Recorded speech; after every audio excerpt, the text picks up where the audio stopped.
Welcome everybody to the Late Show. Whoops, I missed that bit. Bugger. No good. Timing. Bad timing.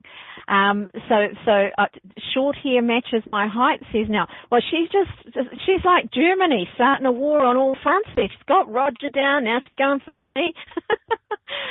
So we're looking at the Keepers of the Light. This is episode 2, the Golden Dawn. The Golden Dawn fascinates the bejeebers out of me. Thank you everybody for coming, and the show's only an hour long, so if you happen to be over on Blog Talk Radio and you want to have a look at some of the images that I've got lined up for you in today's show, pop on over www.chewytalks.com, and if you happen to be in the chat, you'll see a link to the show, so pop on over.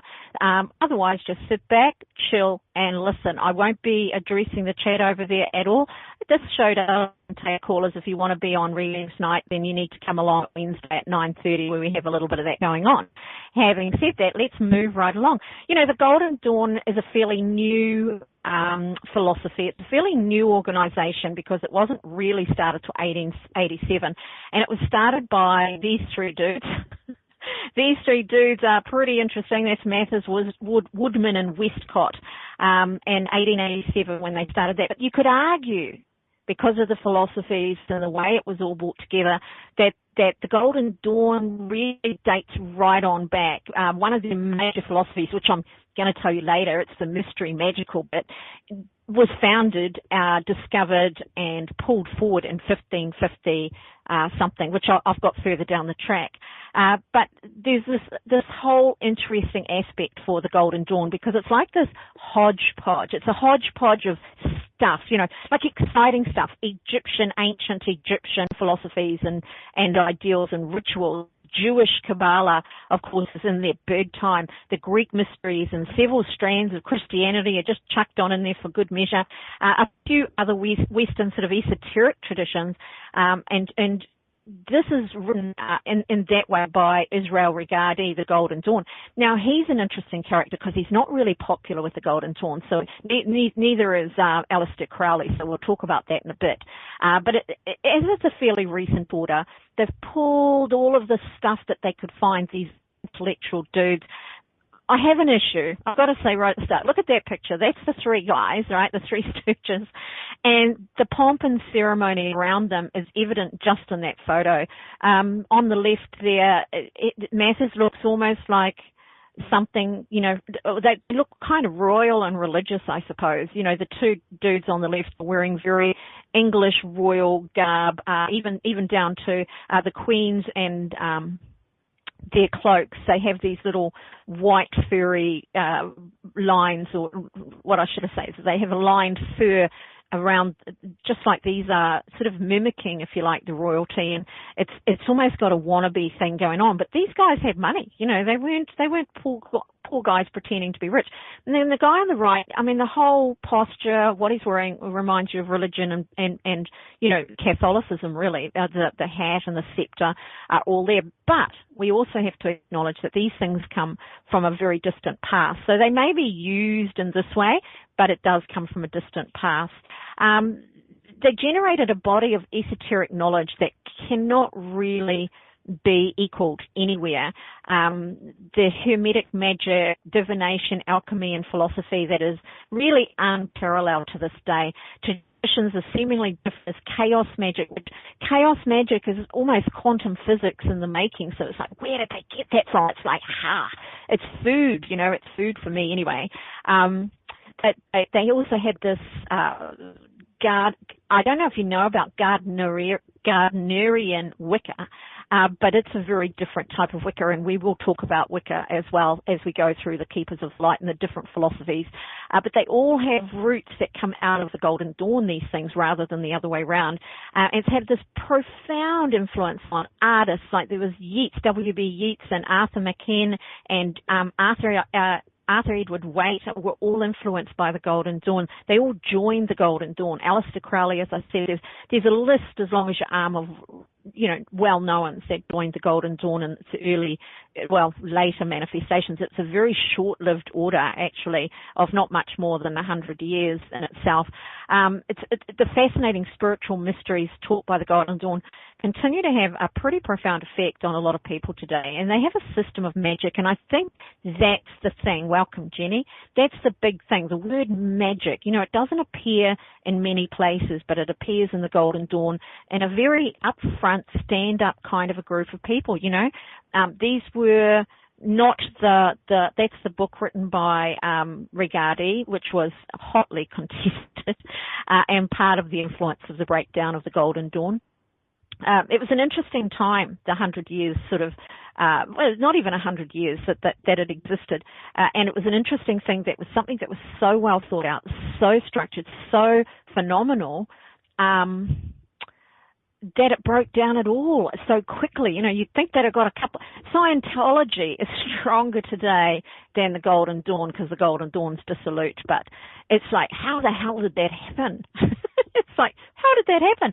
And it comes down to ego, as it turns out. In the end, it comes down to egos and ritualistic protections and stuff like that. It's kind of interesting to see how that sort of plays out. These are the initiation processes that you're looking at here of the Golden Dawn. This is like you start right there and you work your way through to the top. Very similar if you want to look at the Scientology's sort of system, and you'll actually see similarities in names. So I know where Ron L. Hubbard got it from. Although he tried to put his own spin on, we already had this in existence. So very, very interesting stuff.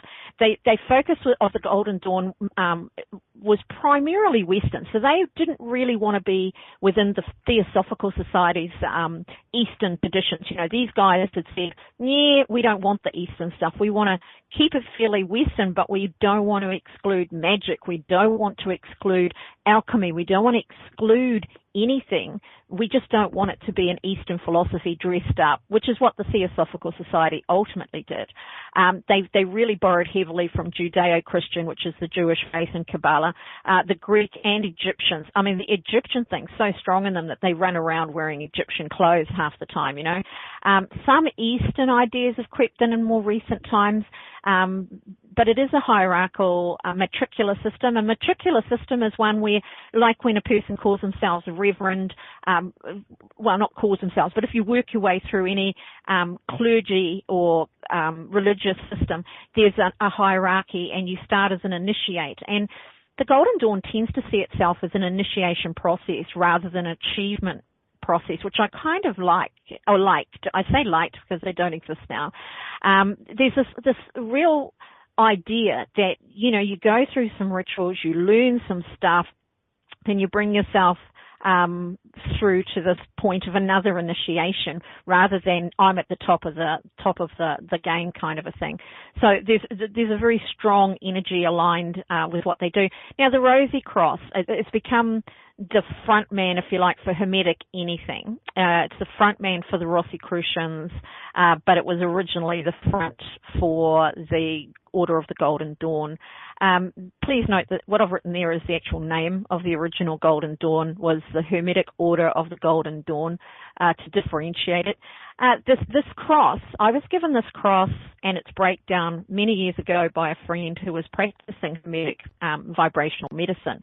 And it was like a little book, and I wish I had it to this day, but I'd read through that, and every symbol on there has a meaning. Every color, every part, every little piece. It is the most complex, put-together thing you could imagine. So it's like taking the Kabbalah and all that you might understand about the tarot and anything you understand about alchemy and magic and throwing them into a few symbols, color, in a vibrating way where it comes out beyond it radiates out from the center. It creates balance. The whole point, of course, is to create balance in your life, to help you through living life, and that's the Golden Dawn's idea, and it's ideal, really. Although it has a spiritual aspect to it, its main ideal is to get you to a point where you're living life the best you can live it. You can actually go, I'll pop this into the chat, and read a breakdown of this Rosy Cross. Ba-boom. It's in there now. Even if you come in and you're listening to this in the archives, that's a live link. Come through to that period of time in the show. Look at the clocks now, and you'll find that link, and you can click on it and float off and read the breakdown. It's pretty intense. There's a lot of stuff in there. There's a lot of symbology. But if you want to play around with alchemy, you kind of have to learn that stuff. And that's partly where they were at, you know. there was a writing on page 5 of the philosophy of the fraternity of the Rosy Cross, or the Rose Cross, or the Ross C. Crucier, whichever way you want to put it. The aim of the society is to afford mutual aid and encouragement in working out the great problems of life and in searching out the secrets of nature, to facilitate the study of the system of philosophy founded upon the Kabbalah and the doctrines of Hermes Trismegistus. Trismegistus. I probably said that incorrectly. Don't bother trying to correct me. Go sort that out for yourself. And to investigate the meaning and symbolism of all that now remains of the wisdom, art, and literature of the ancient world. And there is no doubt they were fully committed to bringing through things from the ancients. Therefore, our main study consists of the material we call Kabbalah and Hermetics. It is foundational studies of the philosophy inculcated by the original fraternity of the Rose Cross.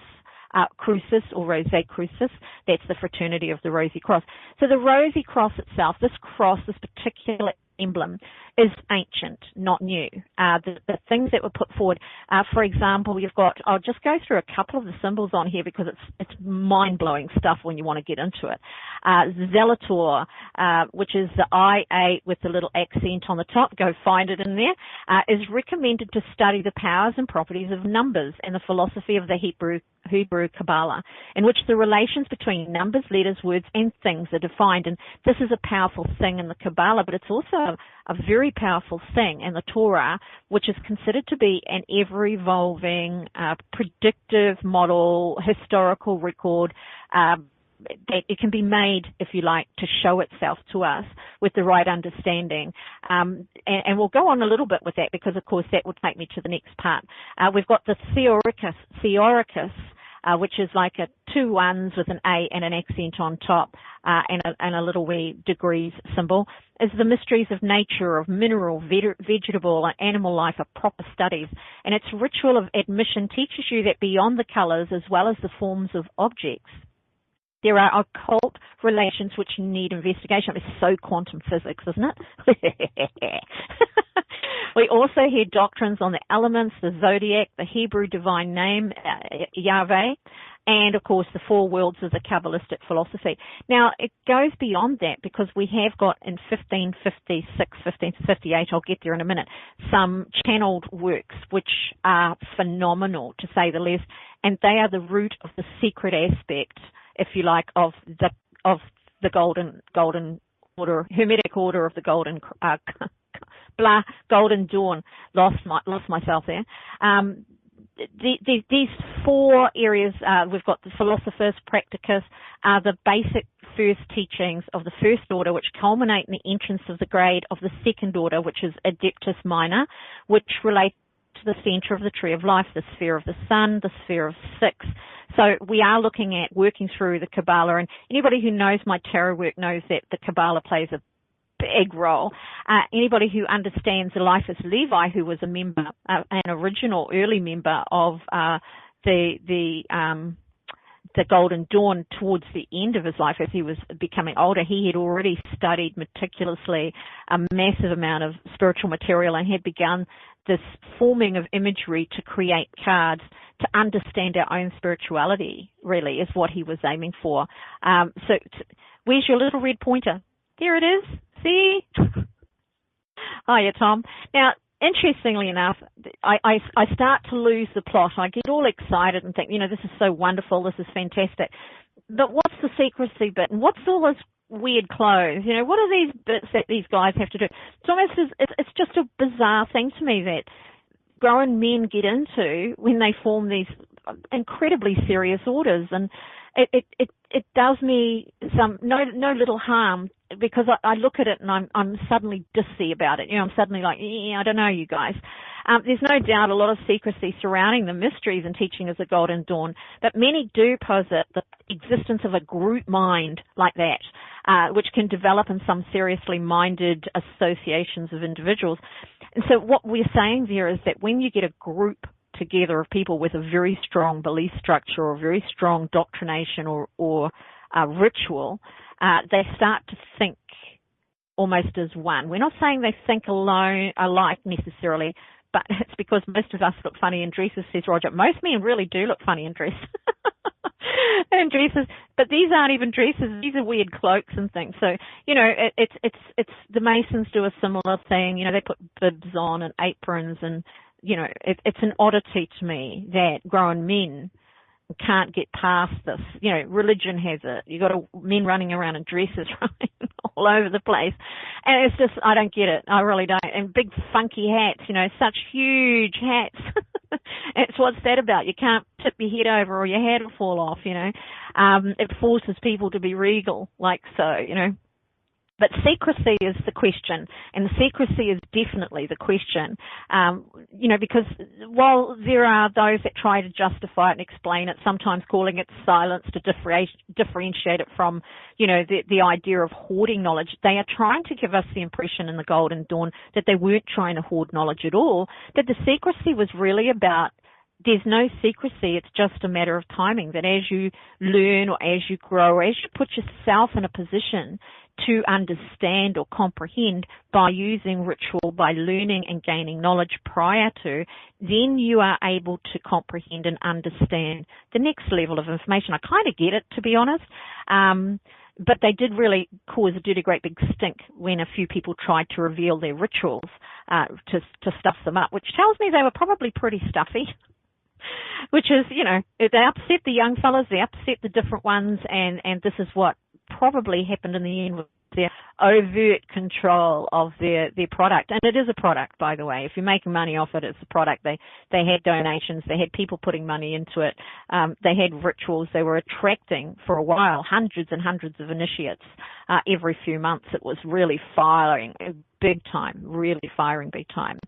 But it goes beyond privacy and commitment and integrity, I think, anyway, among that sort of closely knit group. Sometimes I think that the secrecy affords a kind of elitism, a type of, superiority. As soon as I know something and you can't know it, and I don't mean don't know it, but can't know it unless you do this and this and this, if you're not part of us, we're not going to tell you about it.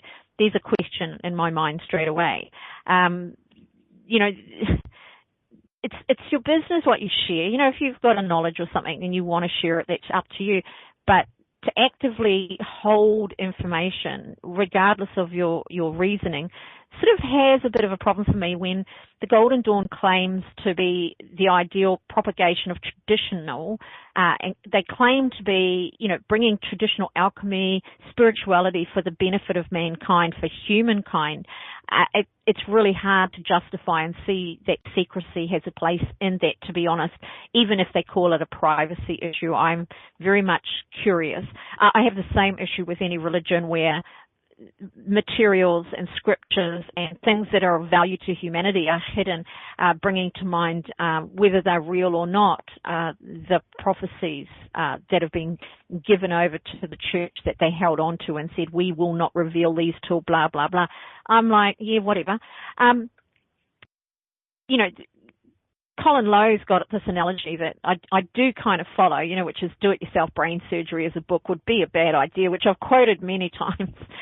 The knowledge isn't really the secret, but it's certainly not available for everyone's immediate use either. All things considered, however, I think this should certainly be left up to an individual rather than an organization.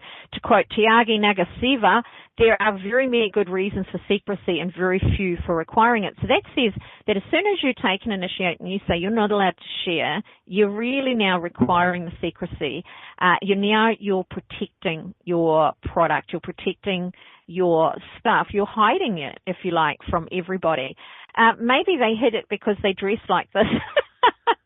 And they dress like this and thought we look like idiots, so we have to hide that from everybody. I don't understand why you couldn't dress normally and perform your rituals, right? It just makes no sense to me. Now, I get that the Egyptians dress this way, but I don't get why anybody in a modern society would dress this way. There's a definite question. Certain rituals themselves bring into question the need for them at all. They have an anthem which was sung by a huge crowd of people some years back. And the anthem, when it was interpreted, simply says, we the young men, we are Spartans. I'm like, really? Spartans? Really? So it's a very interesting thing. With that, the costumes, the ritualistic nature of each level of attainment, one can't help but wonder, It isn't a bit of a boy's game, harping back to an age long gone, and maybe deeply held beliefs of that day rather than today. In other words, not necessarily believing enough to be able to hold that within your own construct, within your own recognition, realization, all of that stuff. I'm trying not to get too sort of like philosophically on you, but it's a little bit hard. They've got this amazing secret, and it's the one thing that the Golden Dawn grabbed that wasn't theirs but came forward from a very ancient time, and that's Enochian magic. I don't know if you've heard of it, the Enochian language. It is a phenomenon, and a modern day phenomenon. This picture is a ritual. This picture is a ritual, and you look at this and you're like, well, you know, what the heck? What are you doing? But you can see actually, if you're looking at this picture here, you've got the black sash with the white outfit, and the person sitting there, both sides, the black with the white. They're sitting there on either side of the Golden Dawn symbol, which is, of course, the Star of David. It's the Star of David, isn't it? With a few other additions to it. You've got these guys, and they remind you, these are the pillars that we see regularly in tarot decks, and they have this symbology attached to them that goes back thousands of years and has been interpreted for thousands of years. So they are rather trying to recreate something, but I personally can't buy into it. If I walked into a room like that and there was a ritual, as much as I like the ritual or want the ritual, that would just do it for me and be all over. I'd say, party, where's the champers? I couldn't help myself. It would be just a phenomenal thing. You can see the symbology, very Egyptian symbology up the right of this column here, and the same on the other side. We've got the white and the black again, the pillars that you see in certain major arcanas, the emperors, the emperor, the empress and the emperor, the high priestess, and the high priest. They're phenomenal in themselves. They've got very directional look at this ritual. So it's a spell casting style, I guess, to create something. But the Enochian magic comes from somewhere very special, and it's very dear to my heart. I'm there for that. It was founded in 1581 or discovered as channeled information. It wasn't really easily usable at the time by the masses, but then I think at that time, 1581, the masses were pretty hard to reach anyway. It did kind of, after discovery, become dormant for a couple of hundred years before it was picked up and then used by the Golden Dawn. But there was a couple of guys, a really fascinating pair of dudes, which I will be doing in another series of fascinating dudes, by the way, Dee and Kelly. They uncovered these tablets. We have to fast forward to those, I suppose. I got a bit sidetracked. The reason I've got so many temples here on the inside was, this is another concern, I suppose, but there's a claim on the Golden Dawn website that there are modern temples that you can go to, that they're still functioning, that they still have memberships. But when you go down the list, none of them have a link, none of them have an address. They've got places that are listed. It begs a question to me. If you are really still functioning, you're not going to be hiding that fact when you're struggling to get a membership. I do know it's pretty much defunct, but it's a splintered group and organisation. So while they say they've got these temples, I don't really believe it. Just quietly, just between us, I don't really believe it. We've got this wonderful setup for these different rituals, which I think are phenomenal. I think they're amazing, and I would love to know what they were doing in them. But again, I'd struggle to get past the crazy costumes. So now we're up to where I'm meant to be. Dee and Kelly. Dee was a thoroughly remarkable man, Dr. John Dee, in 1568. We're going back a long way here. He not only was he a skilled mathematician, astronomer, and cartographer, but he was also the private astrologer, counselor, and perhaps a confidential espionage agent of Queen Elizabeth. Now, I know in a lot of historical reports, they treat him as exactly that she sent him out to get knowledge, to read people, to challenge information. So the boy had some skills in ways that were beyond his doctrine, as it were. The mathematician stuff is definitely not slouchy stuff. His father had been a gentleman's sewer, which was a kind of steward. It's not what we think it is today, at the table of Henry VIII. So he's got a long standing with royalty. He's in there and he's chummy with the big heavyweights of his day. Elizabeth ascended to the throne in 1558, and Dee was asked to set an auspicious date for her coronation. That's powerful stuff. She wants him to tell her the best day, according to astrology, for her coronation. So it wasn't unusual for the kings and queens and gentry to have astrologers, to have this sort of thing going on. And to use them mercilessly to find out the most appropriate, best time, the best aspected time for any adventure or war or whatever it is they want to do. He was always intensely loyal to Elizabeth, who was a Protestant, and he had been accused falsely of trying to kill the Queen Mary, but they say falsely, who knows. Their whole point was he was accused of trying to kill her with sorcery, which is a bit exciting right there, isn't it? So he's already got a bit of a handle on interesting stuff, and he's certainly no slouch. His intellectual brilliance and skill as a magician were famous and infamous throughout Europe. So this is before the burning of the witches kind of a thing, or they still did it then, but it's all very much like who's got what going on. This is the Enochian tablets that were found, and it was brought forward in Chicago by a very disgruntled Paul Foster Case after he'd been expelled from the Golden Dawn by Moyna Mathers, who probably shouldn't have had to say anything, and started to leave a little crusade, really, of fellow students that Enochian magic was volatile and dangerous, which is, of course, something that was a major, big deal in the Golden Dawn. This is what they were practicing. This is the magic they were practicing. This is what they were exploring more than anything else, this wonderful Enochian tablets and these wonderful alchemical ranges of them. Just really, really phenomenal stuff. What I would always think about that is the Enochian tablets themselves are very much a pattern. And were discovered, as I said, in 1556 by Dr. John D, and they've got a whole lot to say about that, but that's not for today, unfortunately. But Paul Foster Case did use this as a way to splinter the Golden Dawn, which is why it comes into play here. It was their biggest claim to secrecy, fame, intellect, all of that wonderful stuff, bringing ancient documents forward. So he ran off and he founded the builders of Datum, and others really followed with him, and that was the beginning, really, of the fall down of the Golden Dawn. The interesting thing there is, his claim it was just too dangerous is something we hear repeatedly as a reason to keep things secret in the first place. And so I think that maybe he was just uncomfortable with the whole practice of magic, the whole ideal of getting in there and doing something that was playing around with the subtle energy fields. The Enochian tablets themselves, Dee and Kelly, they sort of blazed the trail with that. It's a fantastic story. I don't know how much you know about it, but it's one of those stories that it's like reading a little adventure, misadventure, and it's fun and it's exciting. They bought what was basically a forgotten and lost knowledge, the wisdom of the four watchtowers of the universe, and these watchtower tablets, were adapted by Mathers to represent the four elements of fire, water, air, and earth. So while he adapted them, it isn't necessarily the original intention, which we will look at one day when I go to those interesting dudes, that series, which will come up later in the year. They have I've got it here, let's go find it. This is how you find things. So this is actually transposed to English, but in Hebrew, that's what we were looking at here, by the way. Let's have a look and see if I can make that a bit clearer. I chose this one because there's a lot of really changed symbolism and styles. See that? See the letters in there?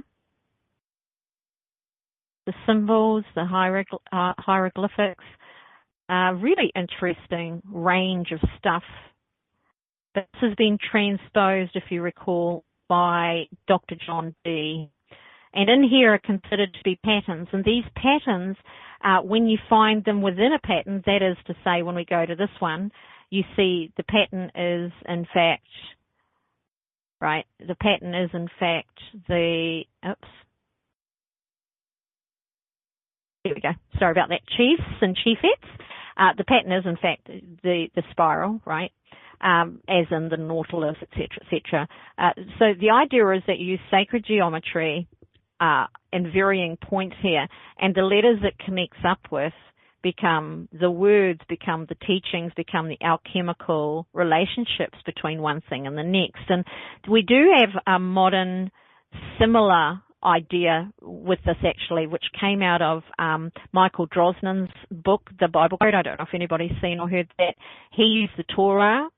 And so these things are all Hebrew. We just have to go there. So the Hebrew idea is, of course, as I said, the Torah was for many, many centuries, thousands of years. The scholars within the Jewish faith have been seeking the mysteries of the Torah. They explore it, believing that it holds the key to life, which is a wonderful, fabulous ideal. Well, Michael Drosnin actually published books in 2002 called The Bible Code, and you can now go and find, welcome Chris, you can now go and find software programs. You do have to brush up on a bit of Hebrew because I don't believe it's the same when you do it in English, but if you can get the right thing, the idea of the program is they go racing through, right? Racing through and through and through and through the letters, the Hebrew letters, and then they form a code. So, for example, when they set the program going, say your name is Chris. Well, say Curious Times, actually. That would be a bit more challenging. Say your name is Curious Times. When you put that in there, you set the program running and it goes racing through thousands upon thousands upon thousands upon thousands of letters, Hebrew letters, and it just keeps recycling that until it finds each one with the same distance apart. So it needs uniformity to work. So say it finds the first C, and then 5,000 characters later it finds the U, and 5,000 characters later it finds the R. If it drops that and it gets all the way to the S at the end of times and finds that they can't find one at 5,000, it has to start again, and then it starts seeking them out at 2,000.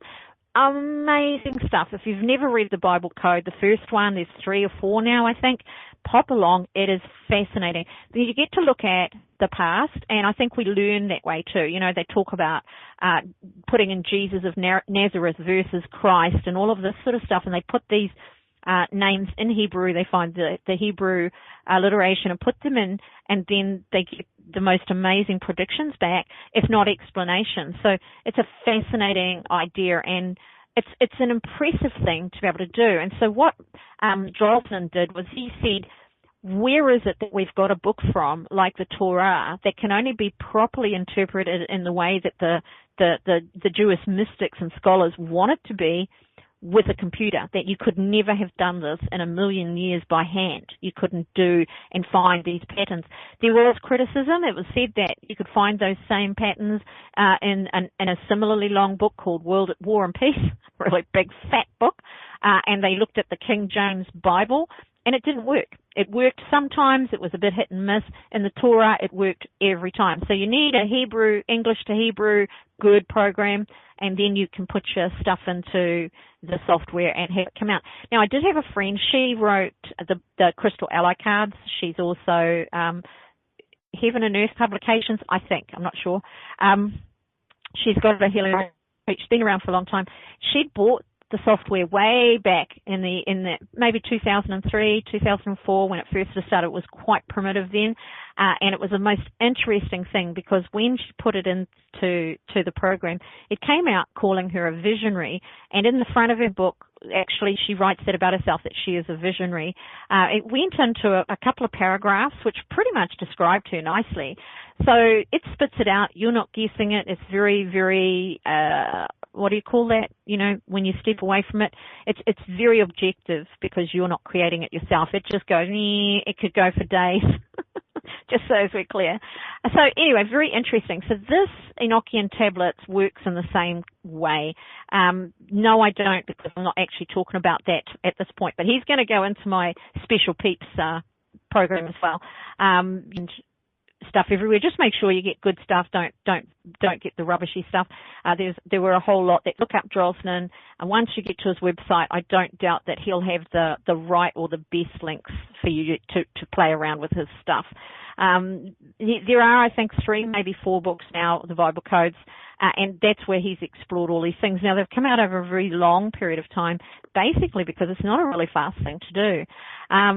But here we are back at the Enochian tablets, the patterns that correspond to sacred geometrical patterns, and that's what they've done in the Golden Dawn. They've exercised the Kabbalah over the top of the tablet. They've exercised sacred geometrical patterns, and when they find the words, the letters, the links, they get information from that. They also get alchemical spells and magical wonders, The tablets, they believe, have magical powers available to us. They don't have magical powers, sorry. They offer us magical powers, and they're very excited at the whole idea in the 1800s that they can look at this and do it. One of the most noticeable things, I suppose, about John Dee was he channeled the great angel, quote unquote, the great angel Ave, which there's very little information about outside of the Enochian tablets, but we will really go into John Dee and Kelly later because I think they're the rock. I think they're the bomb. They're the best. In 1556, they were doing stuff that people are struggling to do today. So I'm like, yeah, go on. You're good. So John Dee channeled the angel Ave and got this information. So he wrote it. He drew it out. He had it explained to him. What happened with that was it was discovered that the Enochian language was brand new syntax, nothing we had heard before. So it's really well documented by scholars that this is brand new. The tablets definitely have age on them. The understanding of the tablets come from Ave and what the meanings were about. So there's books and books and books that he's written on this. So finding them probably a little challenging as they're kind of ancient. But we move on because that's basically where it's all at when it comes to the Enochian practices. Because of this, they found these ideals, this idea of meditating and getting things together to initiate yourself. So they have, for example, in practice, the neophyte meditation, which is actually very simple. And except for the fact that I do 5, it actually does influence modern meditation systems in the Western world because there are the breath and the count rather than the more Eastern philosophy is to breathe very slowly, very deeply and to not count, but to in actual fact hold as long as you can until you feel like you're going to die and then release the breath, that kind of thing, which is also the Merkaba with the 18 breaths. The breath and transformational cycle of breath through meditation has always fascinated me, and I've learned a bit about it from my practice. But the neophyte meditation, we'll talk about this because this is what an initiate goes through. The exercises in concentration and stilling the mind contains 2 general components. We've got breathing and visualization, but in some helpful hints from the Golden Dawn on relaxation, they say, sit, you know what we say, sit and lie down, try to relax your body, start at the feet, clench and release all your muscles. I mean, this is something I do as a matter of course because it's the quickest way to release your tension in your muscles. So you're enriching each part as it relaxes, and then if you fall asleep, that's fine, da-da-da-da-da. So they go on to that with this, now start breathing from the abdomen. You can play along, have a go. Breathing through the abdomen, not the chest. Now, bearing in mind that this ritual was started in 1880-something. Inhale fully while counting 1, 2, 3, 4. And hold the breath while counting 1, 2, 3, 4. And exhale fully while counting 1, 2, 3, 4. And hold the breath again while counting 1, 2, 3, 4. And then allow yourself to breathe in again and follow that ritual. It's one of the most calming practices any human being can do. It instantly brings tension out of the body. It instantly allows the oxygen you need into your body, but also doesn't over-oxygenate. And that's where holding comes in. I don't know if you know this about meditation and stuff, but one of the things we tend to do is actually over-breathe. We go, this big breath in, and then this big breath out and think we're doing it, but we're actually taking in too much oxygen. If we're doing it through our mouths, even worse. We need to do it through our nose. We need to do it with our mouths shut. And that would be impossible for me, right? We need to do it with our mouths shut, and then we can allow ourselves to draw in and draw out while allowing the carbon monoxide to do its job. We need we breathe shallower as we're falling to sleep so that there is less oxygen so that we can fall asleep. It calms the body out. The first thing we give somebody in a panic is a bag, and we tell them to breathe in and out of this bag to release oxygen and increase monoxide. So the gases of monoxide. When we do this correctly and when we do this repeatedly, in actual fact, you can have some amazing things happen that aren't really brain fizzes, but they are body in full and right proportion.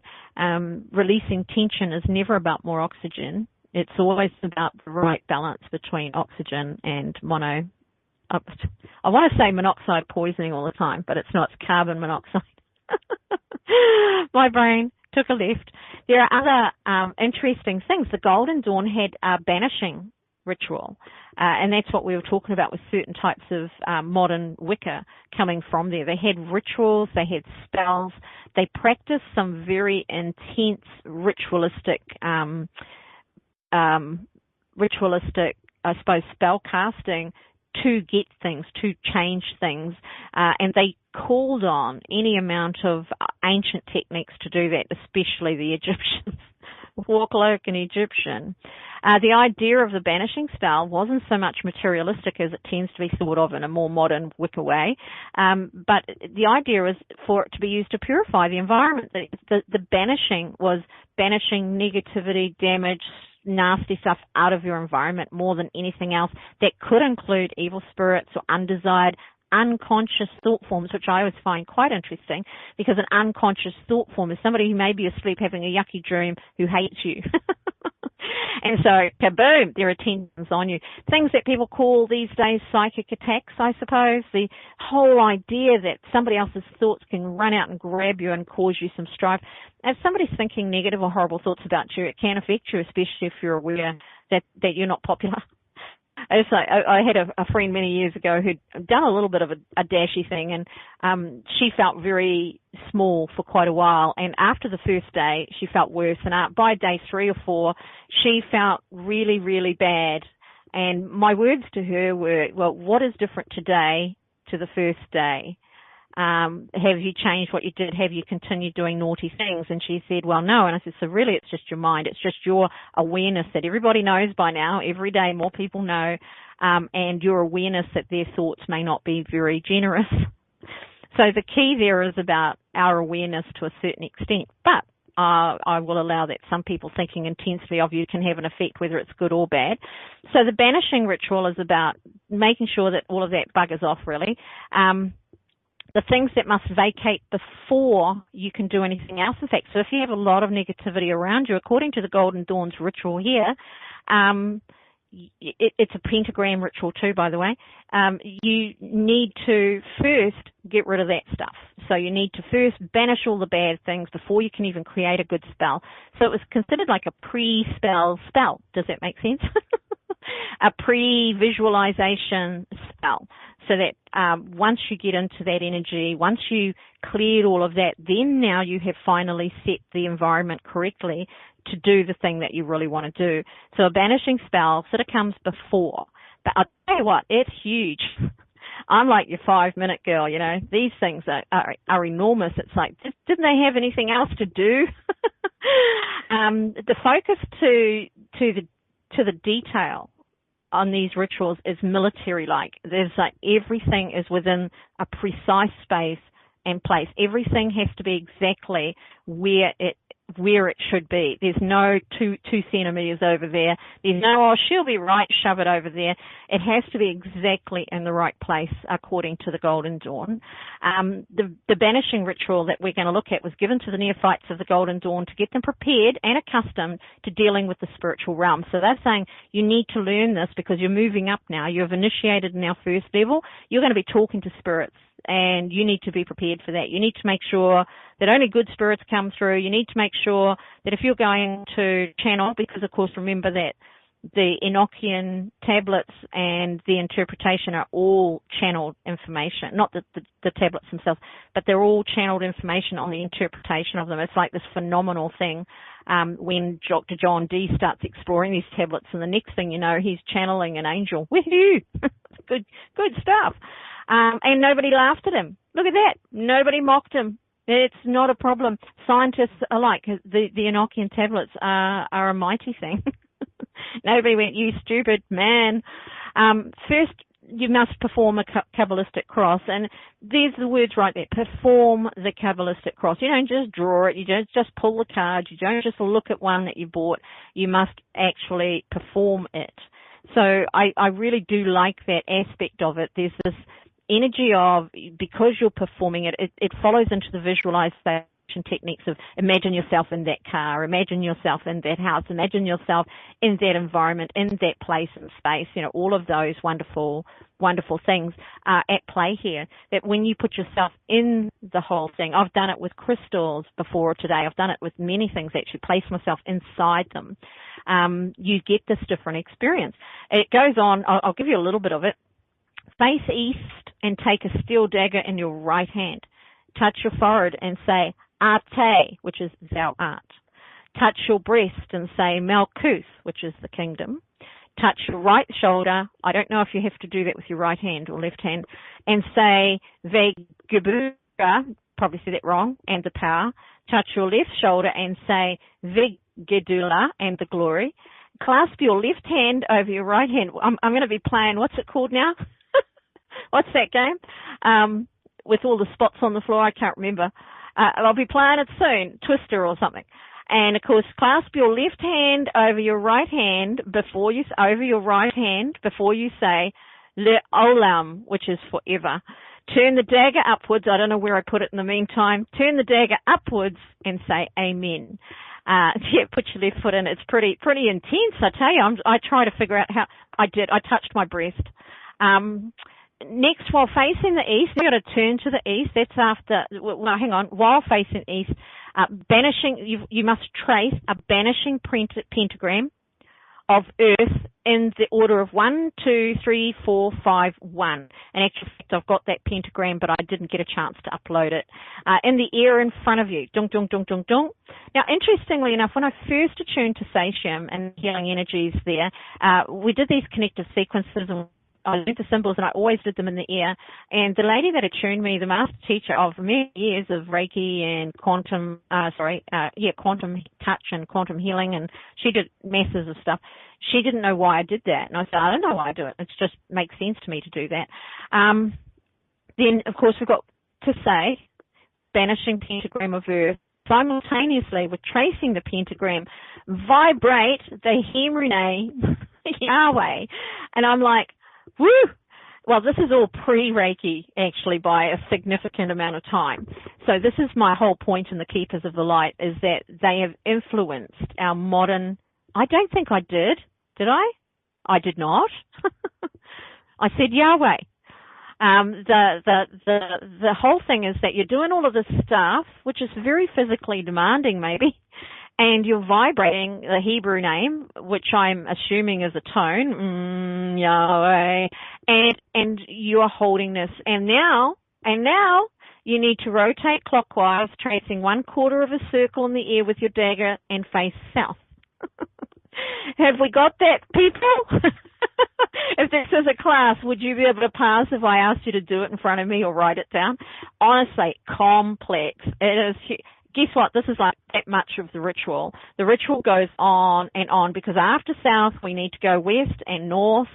We trace the pentagram at each point, and we vibrate a different tone, ahi, then agla, and we rotate clockwise and come back to around to the east, which closes the circle. If anybody wants to know about opening and closing, you can do it that simple. Now, we can't ignore the implications of this with Wiccan spells, with modern rituals of everything are in here, and these come forward from a 1586 tablet, the Enochian tablets, which are the voice of the angels, really. And they continue with the angel theme, because upon completing the circle, form a great cross. We've got more to do now.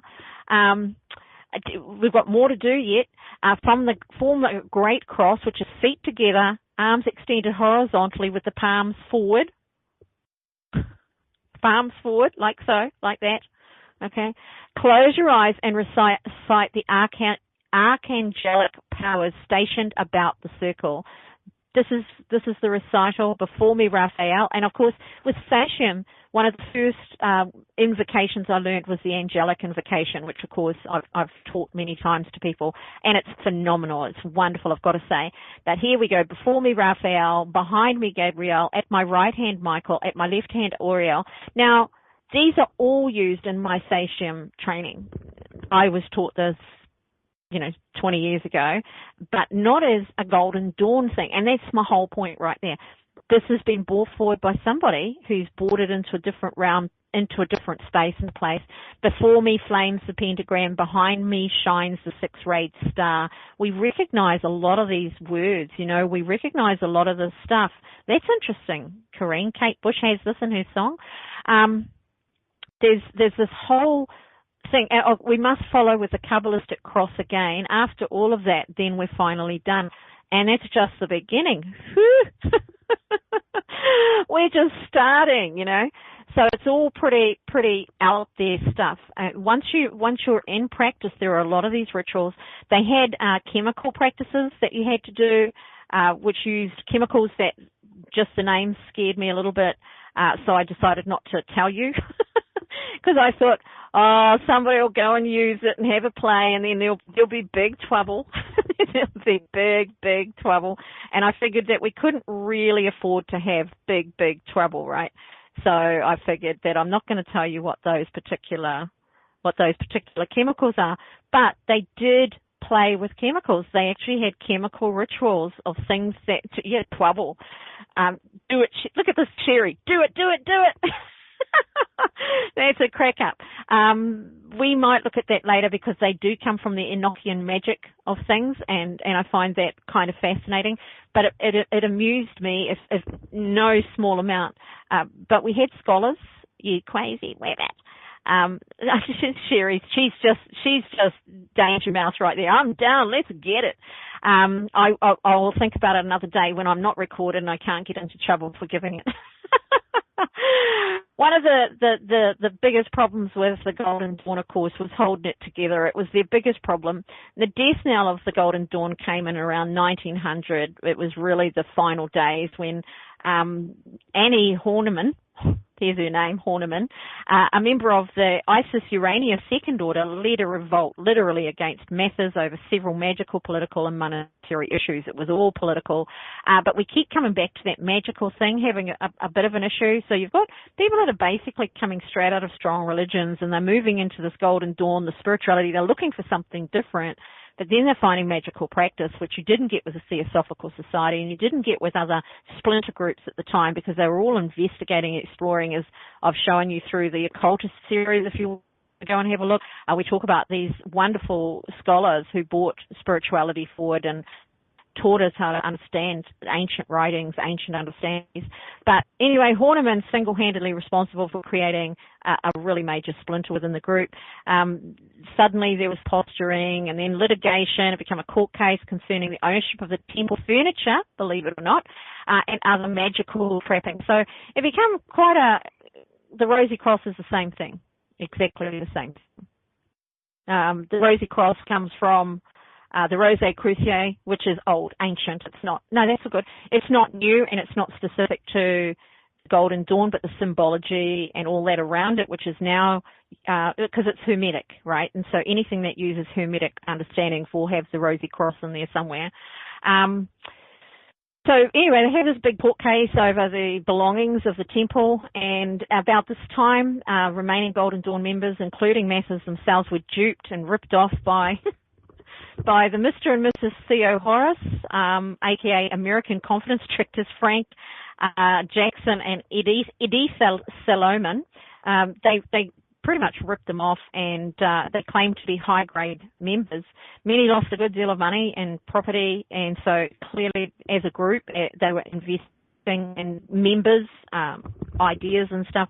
But the Horace couple were convicted of fraud and the rape of a 16-year-old girl in 1901. They were not good people, but that rocked the community as well. The Golden Dawn was dragged through the mud and given some pretty bad publicity over that and was never really going to recover from that. So there was really a thing about egos, which I mentioned earlier, that I think got in the way and caused some major problems. Because of the publicity, Mathers changed the name of the order to the Alpha A Omega, which it carried on for some time with, and the dissenting London members in the Isis Urania Temple changed the name of their order to the Hermetic Order of the Morgan Rose. Okay, it just splintered all over the place, and so instead of having one strong, powerful unit, you ended up with a whole pile of little wee groups that were sort of spreading around their own brand and understanding. Now, not everybody were, initiates of the master orders necessarily, so they were going out with the knowledge that they had, and the Golden Dawn was, their body of work is huge, and they were trying to hold on to that. They really were trying to hold on to that, and so they weren't too happy in 1903 when Aleister Crowley previously seemed to be a magical kind of, he was the golden boy for quite a while to Mathers. He defected and formed his own organizations, and then 6 years later he published the Golden Dawn Rituals and Doctrines in his journal, The Equinox. It didn't really have a major impact on the Golden Dawn, but we now have people that were members of an order and a group that were trying to break it, really. They were trying to break it by saying, if these rituals are out there, if everybody can do them, why would they need to come to you? They weren't doing it to share the love, if you like. But there were no teachings that went with that either. And Aleister Crowley would have to be the last teacher anybody would ever want, drug infused. That man saw 2 wives, maybe 3, 2 wives into drug rehabilitation. There's certainly nothing good going on there. So the biggest problem that came then was the impact of Israel Regardie's publishing. He wrote books about the Golden Dawn. They were published as revelationary. I don't doubt really that he was riding a wicket of public interest and getting himself some kudos, selling a book that maybe nobody would have been interested in otherwise. Also in 1903, the Isis Urania Temple in London split into 2 further dissenting groups, Stella Matutina under Robert Falk, William Butler Yeats, and many others. They just all sort of went away. Later, the Independent and Rectified Right, they called themselves, which I'd never heard of really. And under Arthur Edward Waite, these groups sort of emphasized, Arthur emphasized magic and the depths of spiritual knowledge, while others really were against it. So it seems to me that the biggest issue was the word magic when they started breaking things down. While this politics thing, this I don't like you, you don't like me, we're not really organized, is really what broke down the Golden Dawn and saw it to say goodbye, really. Can you explain the biggest difference between the Golden Dawn and Druid? Druid is an ancient belief in ritualization. It's very Celtic. The Golden Dawn didn't really apply itself to Druid. We will look at those. They will be part of the philosophies that we look at. Next week we're going to be looking at the Tibetan Book of the Dead, though, because I've been promising myself a dive into there for a wee while, and I need an excuse to jump on in and reread it as many times as I possibly can before I die. We'll look at the Tibetan Book of Dead and how it has influenced us in our death philosophies and our understanding of reincarnation, life after death, all of those sort of interesting, fun stuff. This week coming up on A Psychic Affair, I have no idea what I'm doing, but be there, 9:30 p.m. Eastern Standard Time. I really don't know if I decided what to do yet or not, but it'll be something along the line. Oh, I did. I'm going to do aura readings. I knew there was something. I'm going to do aura readings. If you'd like to come to the show and you would like to have an aura reading done prior 90 seconds. It will be a picture. I can waltz it on into my slideshows and do the reading live on air. I can do maybe 4 to 6 of those, so get in touch with me quietly. Send me a message through Intuit Talks, or get in touch with me on Intuit Talks on the page if you're not friends with me. Find a way to get that rude lady again. She just doesn't shut up. So get in touch with me if you would like me to do an actual picture. Otherwise, ring into the show live, and we'll do live readings. 60 seconds. All about the aura next week, and we've got 1 minute to go. When's Rich's Britches? I'm not too sure. But there are a few shows to keep your eye on. Curious Times, 10 p.m. every single night, and my eyes are going, and we've got an inspired. She's on fairly early. I'm not too sure. Is it 11 a.m.? We've got, who else have we got? June the 23rd is Witches Britches. Oh, it's miles away. Don't we have a May? We have a May, the 26th, don't we? For the Witches Britches, the first one was in April. Yeah, so 26th, my brain found it. 26th of April, we've got Witches Britches. If you have been working on your grimoire, if you are looking at your oracle cards, we are going to look at luck and unluck cards, but we have got the competition going for the grimoire. It's going to be a People's Choice vote. Do your cover, give me a photo, and we'll plonk it out there and let everybody have a vote on it. The spells and the runes for this month are up on the website. Go and have a look. And what else have we got going on? Next month's Peripheral Visions, we're talking about UFOs, and I'm very pleased to say we have a new panel member. We have, along with the wonderful Kathy and Jennifer and myself, we also have ta-da, Kathleen Moore. Yay, really looking forward to that. Thank you, everybody, for coming along, and we will catch you on the roundabout. Ciao for now. Take care. And remember, this week, don't be a part of your own problem.